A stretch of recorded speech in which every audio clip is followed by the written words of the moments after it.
माँ। काली नजर। माँ। अरे क्या माँ माँ कर रहा है, बकरी का बच्चा है क्या? अरे माँ मजाक छोड़ो। मुझे फाइनली वो मेन चौराहे वाली दुकान मिल गई है। अब देखना, आपका बेटा दुगनी स्पीड से पैसा कमाएगा। उफ, ये क्या? मेरी ऑनलाइन मेकअप क्लास चल रही है। इतनी जोर से क्यों बोल रहे हो आप दोनों? अरे मेरी धर्म पत्नी जी, मेकअप क्लास बाद में करना। वो चौराहे वाली दुकान मिल गई है हमको। अरे वाह! रुको, मैं अपनी माँ को फोन लगाकर बता देती हूँ। अरे मैं भी अपने रिश्तेदारों को बता देती हूँ, कितनी खुशी की बात है। हाँ हाँ, मैं भी अपने दोस्तों को बता देता हूँ। 1 हफ्ते बाद रजिस्ट्री है। बस, घर में खुशी का मौका था। उन तीनों ने अपने अपने फोन उठाए और लोगों में बात फैलाना शुरू कर दिया। और रही सही कसर श्वेता बहू ने अपने पड़ोस में सबको बताकर कर दी।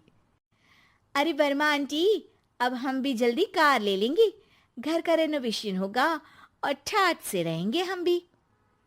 अरे, ऐसा क्या हुआ? लॉटरी बाटरी लग गई है क्या? अरे, इस बार चौराहे वाली मॉल में हमको भी दुकान मिल गई है। दुकान नंबर 21, जो एकदम चौराहे पर है। अब ग्राहक बढ़ेंगे तो आमदनी भी बढ़ेगी ही ना। अरे वाह, कितनी खुशी की बात है।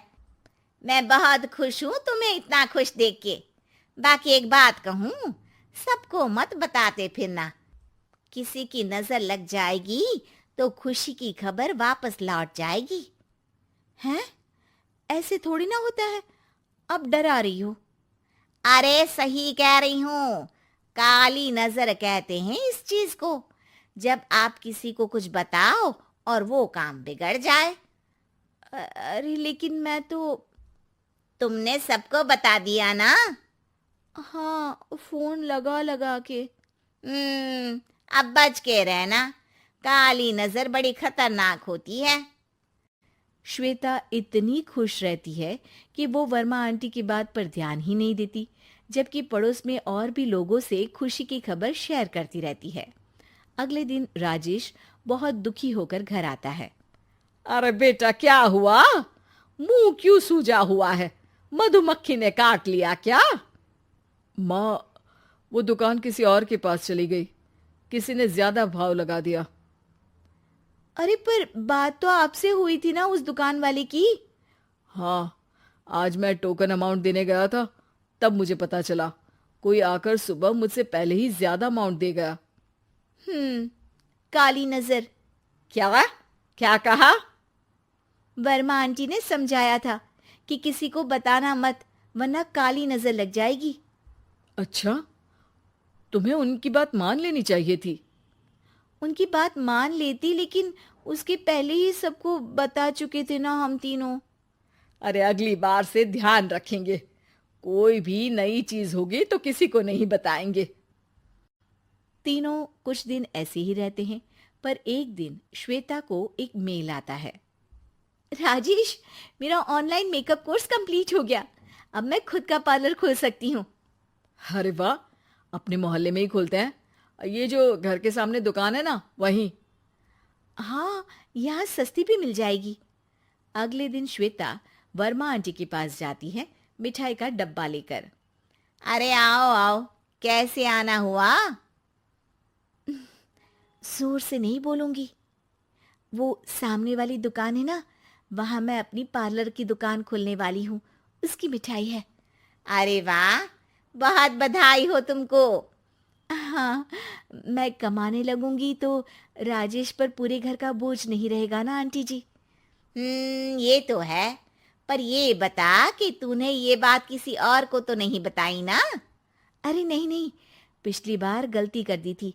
काली नजर लगी किसी की और राजेश के हाथ से वो दुकान चली गई थी। सबको मत बताना। चलो मैं चलती हूँ, कल दुकान की बात करने भी तो जाना है। अगले दिन श्वेता दुकान के लिए मालिक से बात करने जाती है। अरे लेकिन दुकान तो हम कल रात को ही किसी को दे चुके हैं। कल ही? हाँ, कल ही। 2 दिन बाद कोई यहाँ पार्लर भी खोल लेगा। अब कहीं और दुकान देख लीजिए। अरे पर हमको भी तो पार्लर ही खोलना था। हाँ भाई, ये एक ही दुकान है, आधी आधी तो नहीं दे सकता ना मैं। राजेश और श्वेता घर पर हताश होकर आ जाते हैं। इस बार तो किसी को बताया भी नहीं था, अब किसकी काली नजर लग सकती है। सुनो, तुमने माँ को बताया था क्या? अरे कैसी बात कर रही हो, माँ की नजर थोड़ी ना लगेगी। पक्का तुमने किसी को नहीं बताया था ना? सिर्फ वर्मा आंटी को बताया था, उन्होंने ही मुझे किसी को नहीं बताने को कहा। अरे यार, तुम भी सही हो। मेरी माँ को नहीं बताने को कह रही हो, पर वर्मा आंटी को बताना तुम्हें जरूरी लगा। अरे वर्मा आंटी ने ही तो काली नजर के बारे में बताया था ना, वो हमेशा हमारा भला ही तो चाहती है।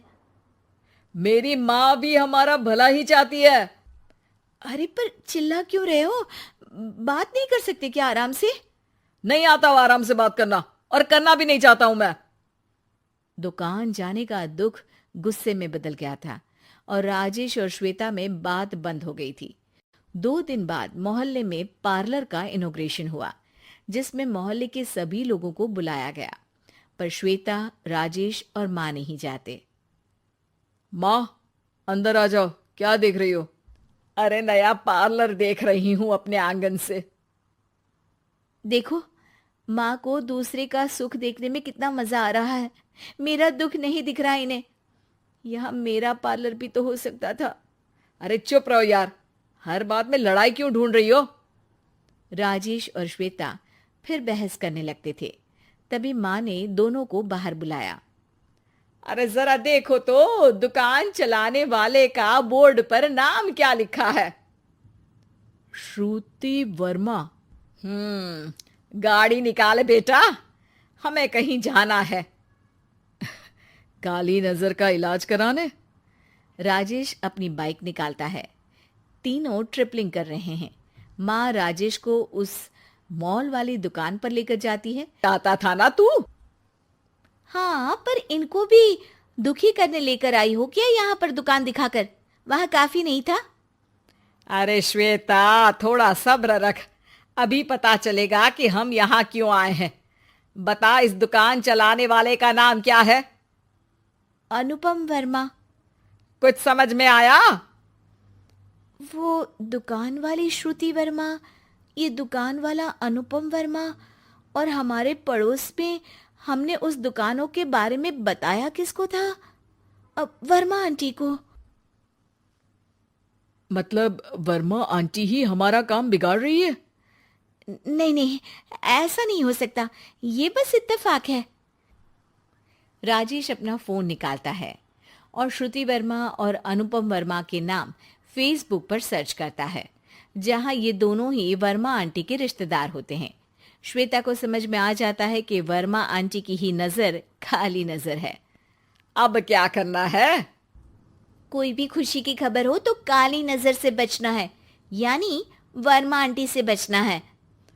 अरे पर मुझे ये समझ में नहीं आया कि वो हमारे साथ ऐसा क्यों करेंगी। अरे बेटा, एक सीख है, दूर के आदमी को आपकी तरक्की से कम परेशानी होगी, पड़ोसी को ज्यादा। दोनों माँ की बात में हामी भरते हैं और अगला काम चुपचाप करने की कसम खाते हैं, ताकि आगे से वर्मा आंटी कोई काम ना बिगाड़ सके।